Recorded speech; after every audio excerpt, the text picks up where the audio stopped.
in my mind to add a third to that, a third child would be just overwhelming. But if for some reason this the surgery didn't work and I am pregnant again, it wouldn't be the worst thing. But that's not what I planned for. It would be the worst thing. It's not the worst thing, but I'm at. And plus, look, I got to the point now I can leave the house without a diaper bag. You know what I'm saying? I'm not buying pull-ups no more. We're not quite there. Well, you got a while because you're not even potty training yet. We ain't potty trained yet. But I did get excited today when I looked on her daily report. It said potty. See? So I was just it's time. I was like, are they... Is she in pull-ups? No, but I got some. Yep, I was like, are they putting her on the potty? Like, I'm going to ask tomorrow, because if they put her on potty, I know that we definitely have to reinforce it as well. And, sometimes I feel like, Mommy's going to the bathroom. Do you need a potty? And she's like, potty? And then, like, if you don't have a onesie on her that's snapped, stripping. Yeah. Like, she's like, all right, here you go. Yeah. Like, my poor husband, it takes him an hour to get her dressed after bath time because he can't get that diaper on her fast enough before, he's got to get lotion on her and stuff like that. And if he didn't get that onesie snap, I'm like, dude, you're doing it in the wrong order. Yeah. You need to lotion first. Right. And then put the diaper on. Or lotion first, put the onesie over her head, then put the diaper on and snap it immediately. What is she doing? Taking it off? Oh. Taking it off. She's taking the diaper off. Oh, that's a clear sign. Yeah, she takes it off and she takes off. She takes it off and then she takes off. Yeah, that's a clear sign. I'm ready to get on the pot. Yeah. Yes. So So I'm finally to the stage where I don't have to leave the house with a diaper bag. We're not even doing pull-ups at night anymore. We're good. So y'all on the game. Yeah, that is pretty exciting because when the youngest was born, we were doing potty training with the oldest, and it was like, what in the world did I sign up for? This ain't it. Yeah. This ain't it. I'm just waiting for the day that we don't have to pay full price at the daycare anymore. Yeah, neither one of us are there yet. So I can take. Well, I can school. I can taste it because this is my last year paying because remember she goes to Georgia Pre-K next year. She'll be 4 in April. So this is my last year of full pay daycare. No. After 6 years of paying, this is my last year. So we're pretty excited. We're pretty excited. I mean, even though this is gonna probably go to some other hole somewhere, who knows? But somehow we're getting it done. Yeah, it's really a matter of somehow we're getting it done. Yeah. And I'm not even sure how we're getting it done. Yeah, that's the other part of it. People always say, oh, it's so expensive to have kids. But they're talking about it in terms of like college years. Nobody's talking about these early years of how much it is, of how many clothes they go to, how many diapers you buy, how many wipes you buy, how many types of butt cream you buy, because one of them is real sensitive, has real sensitive skin. So you can't just use regular, Desitin on them. Or if you leave that diaper on her like 5 minutes too long. Red. Yes. Bad, yeah. So nobody tells you about that, about the cost of it all. Again, going into the cost of the details. How many shoes they outgrown, how many shoes they'll never even touch because, Carter's makes their shoes different from Oshkosh versus Nike. So they fit a 8 in Nike, but damn Stride right for not having stores anymore. Because they had half sizes. Just so awesome. They had all the half sizes. Why don't kids have half sizes? Y'all know they be in between too, right? And it confuses me. I'm confused now because we about to leave size 13 on my oldest. She just moved to a 13, so I go to a 1, right? Yep. But for a while, I'm like, I don't know where we go from here. I don't even know what I'm asking for anymore. A 1. So. And that's 1 starts big kids, does it? Something like that. She just got to a 13, where it's a little big on her foot, but I'm not buying a 12 anymore. But we're just getting to 12s. So I am like, what in the world are we doing? Everything is just moving so quickly. So, there needs to be a better manual out there. It does. This ain't what y'all told me this would be. It was oversold. You know what? That's something that while you were talking, I just started thinking about next week's show.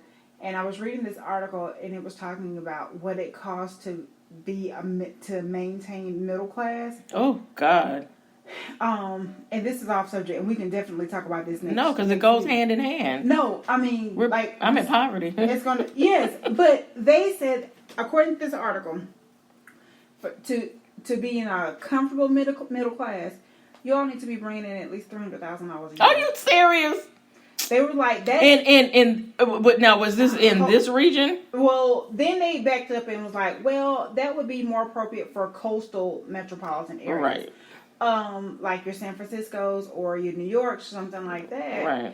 And they're like most major metropolitan areas. Okay, well, Atlanta is a major metropolitan area, and most of us aren't making. Yeah, each of us are not making $150,000 a year. But so then it goes into like that's the kind of money you need in order to afford these $500,000 mortgages and up. I'm not even trying to get that kind of mortgage. I don't want it either, but apparently it's trending. You know, with a lot of people, like a lot of techies or whatever, they're making the money so they can afford, and that's what it costs to live in places like San Francisco. Yeah, now like San Francisco, now from a real estate perspective. Yeah, overinflated. San Francisco is the highest real estate market in the country. So I get that there.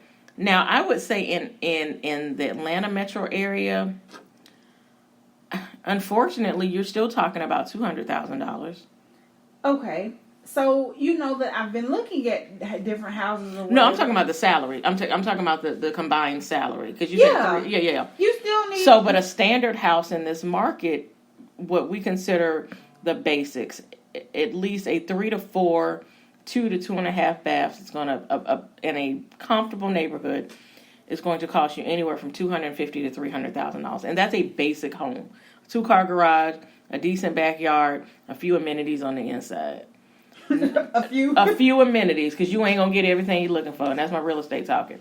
But yeah, we're and that's up about, I'd say about 50,000 from about 10 years ago. What we consider average in the market now. Unfortunately, salaries aren't. No, we can't keep up with that. No. So what do you consider if you're not making these dollars? Exactly. The living poor? What do you do? The working poor is what they consider us, right? There is a whole generation, a whole class of people who probably will never be able to afford a house. And, also, if you've been renting an apartment for, say, more than 5 years, more than likely you're not going to be able to get into a house because you're stuck in that rent payment cycle. You can't really afford to save money. Unless there's a major, unless you have a major occurrence in your life where you get a lump sum of money and you have the monies to put to it. And then it's not even just that. There's the credit cycle of it all. And we're getting on a different conversation that we can continue next week. But there's the credit cycle of it all. A lot of us live off of our credit cards in between paychecks. So there's that constant cycle of, my credit spiked up, but then it went back down because my usage is out of whack. I'm at, 60% usage on my credit card. So my credit score dipped 20 points or whatever like that. So there's that constant cycle. So there's saving enough to pay off all of your credit cards to pay your debt down to an appropriate amount. And also saving enough money for a down payment, and closing costs. So all while you're paying daycare fees. All while you're paying daycare fees. All while you're hustling people to soccer practice, and dance and karate, and buying spirit gear for Spirit Day for no team at their school. And I got the email today that Friday is feeder school night at the high school. What does that even mean? So feeder school night at the high school for the schools that feed into the high school. Okay. So they want all those kids to come dressed in their spirit wear, kids and family to come. So like a game? Or yes. So I'm like, so if you sent me the email, you're going to be kept telling my kid this in school. So now I got to hear from her for the next 4 days about, are we going to the game on Friday night and what I'm going to wear. Apparently, my oldest, her homeroom teacher forgot to pass out something about a hip hop class. Oh. But another parent told me about it. I said, we ain't got nothing about that. We don't know nothing about that. Well, don't even spread that malarkey. We ain't doing that. Something else I got to pay for it. Nope. Well, last week we had to go to curriculum night or whatever, and so the 6-year-old kept telling me, "Mommy, Thursday is free dress day," and I was like, "Okay, whatever, right?" No uniform, they right? wear uniforms. Okay, right. Yeah. And I was like, well, I haven't gotten anything about this. I'm checking the email every day. I don't see anything in your dojo. Like, it doesn't exist. So I went to curriculum night, still forgot to ask. So I emailed the teacher right after we left curriculum night. She's like, oh, yeah, thanks for the reminder. What? Okay. So will anybody else be free? Yeah. So she was like, yeah, good behavior in the cafeteria. Okay, so... Huh? What are the parameters of this thing? Like, how does this work? So Thursday morning, I'm like, well, what did they tell you at school? Right. It's free dress day. I put on some clothes then. Let's go. Did she match the rest of them? Girl, I don't know, because I don't remember seeing anybody, but I dropped her off at school, and nobody said, hey, ma'am, she's out of compliance, so... Right. Well, apparently they've been selling snacks and chocolates up at the school, and I got scammed out of $2 last week. That's not even because she wanted to go to the snack cart on top of the lunch I already packed her, plus her afternoon snack, and that includes, a beverage for lunch and a beverage for afternoon snack. And somewhere in between, she found a need to go and find this cart. I said, where does this cart come from? And apparently everything is an even dollar.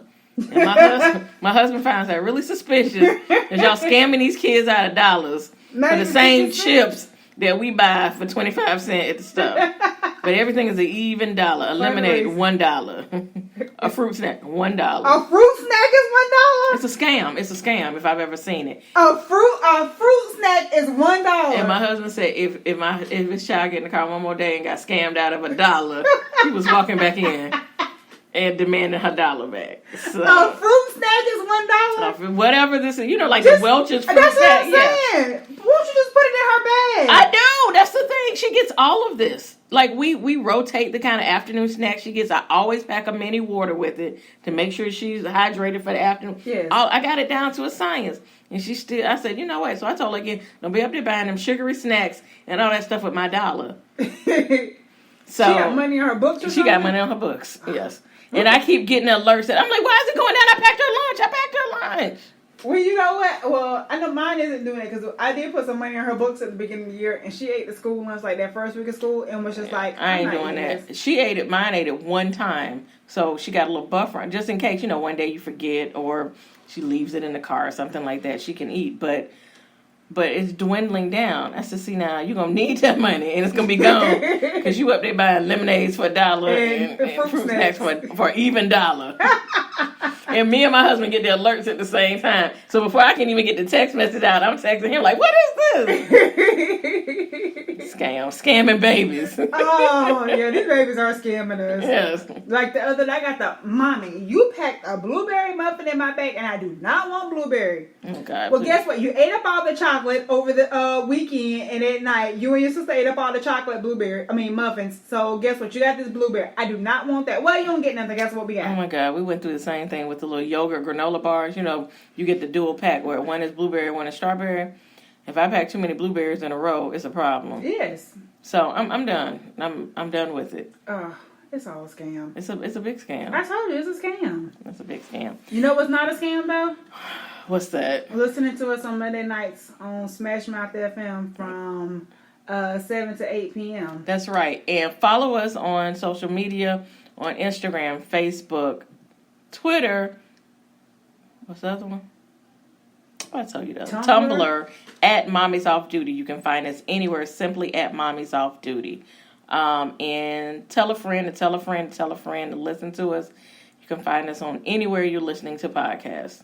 I think we're gonna start doing more IGTV stuff too. We're gonna try to do some of that. If we can figure out our technology, I think we in the game. I feel like we're aging ourselves that we just haven't figured it out. Well, it's just we got to buy the right tools. We know how to do it. We just don't have the right tools. All right, I guess. I mean, something like that. Yeah, we'll figure it out. We're trying to get a little bit more interactive, but the foundation of it all is this, and we've been here 2 weeks in a row on time. I call it progress. With decent content. Success. Yeah. Don't forget, after you listen to us, listen to Blue Mondays with DJ Daddy Raw and Hey Love when it comes on. I ain't no shade because we in the same boat. That's the worst commercial. We in the same boat, dude. When it come on.